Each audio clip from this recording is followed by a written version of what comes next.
হরে কৃষ্ণ কৃষ্ণ কৃষ্ণ হরে হরে, হরে রাম রাম রাম হরে হরে।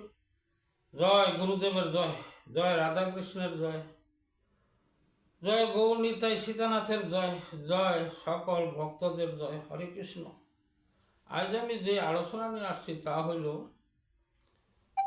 ভগবান কখন অবতার হয় আবার কখন অবতীর্ণ হয়। এই অবতার অবতীর্ণ হয় কিভাবে তাহা বিশ্লেষণ করে বলছি।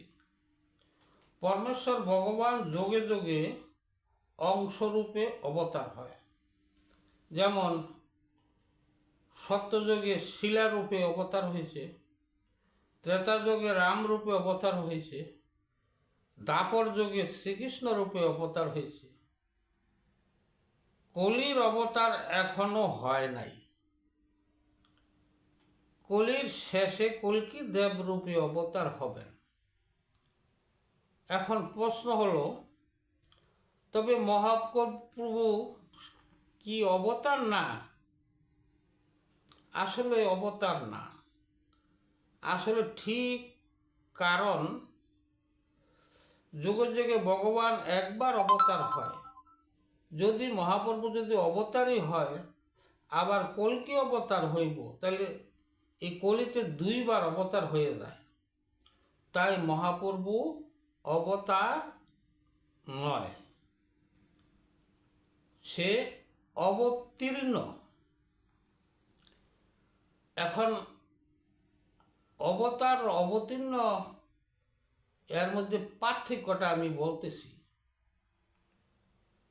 একটা উদাহরণের সহিত বলি।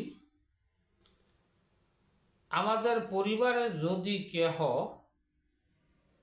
বেড়াতে আসে, তাকে আমরা কি বলে থাকি? তা আমরা তাকে অতিথি বলে থাকি, যে অতিথি আসছে বাড়িতে।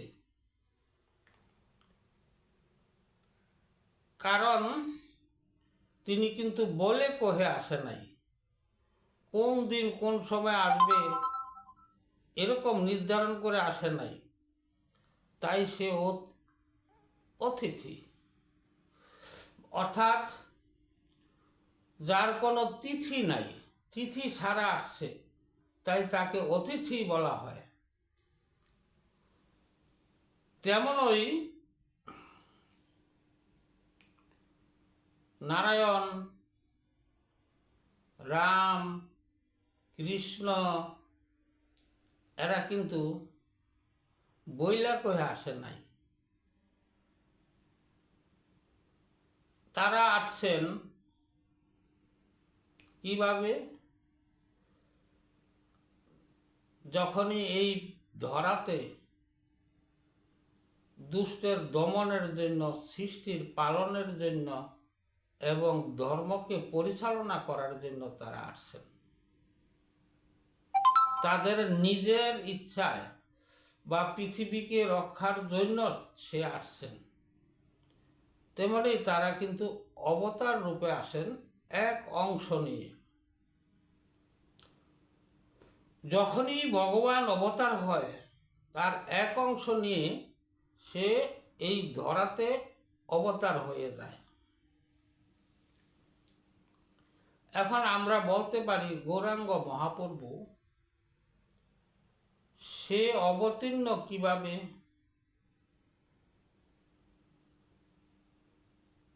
সে অবতীর্ণ এইভাবে হয়েছে, মহাপ্রভু আসার পূর্বে ভেদে বিধানে শাস্ত্রে বলেছেন, আমি নদিয়াতে গৌর রূপে উদয় হব।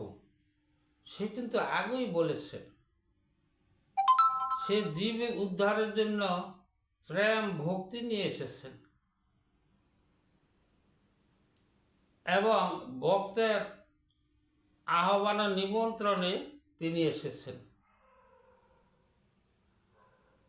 এই কলিতে ভগবান একমাত্র অন্য কোনো অস্ত্র নিয়ে আসে নাই, যুদ্ধের জন্য আসে নাই। সে অবতীর্ণ হয়েছেন, মানে অবতার উত্তীর্ণ, তাকে বলা হয় অবতীর্ণ। অবতারের যে উন্নত অবতার তাকে বলা হয় অবতীর্ণ।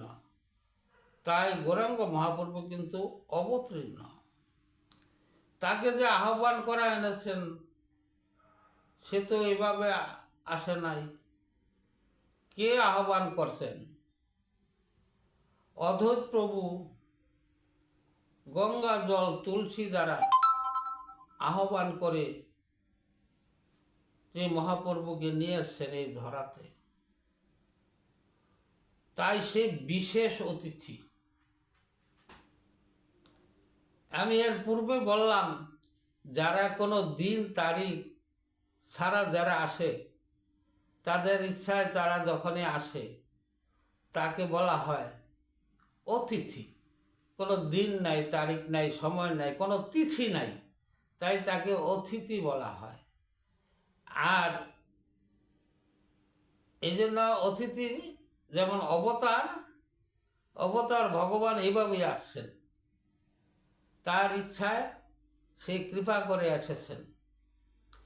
আর মহাপ্রভু এসেছেন, সে আগেই পূর্বে বলে কহে এসেছেন। সে আগেই বলেছে আমি আসব। কোথায় আসব? নদিয়াতে আসব। আবার তাকে কিন্তু এই যে সে বলছে আসব, আবার তাকে কিন্তু নিমন্ত্রণও করা হয়েছে। অদ্বৈত প্রভু তাকে গঙ্গাজল তুলসী দিয়ে এনেছেন, তাইলে সে বিশেষ অতিথি। এই বিশেষ অতিথি আর অতিথি দ্বারাতে বুঝতে পারছে কিনা আপনারা বুঝতে পারবেন।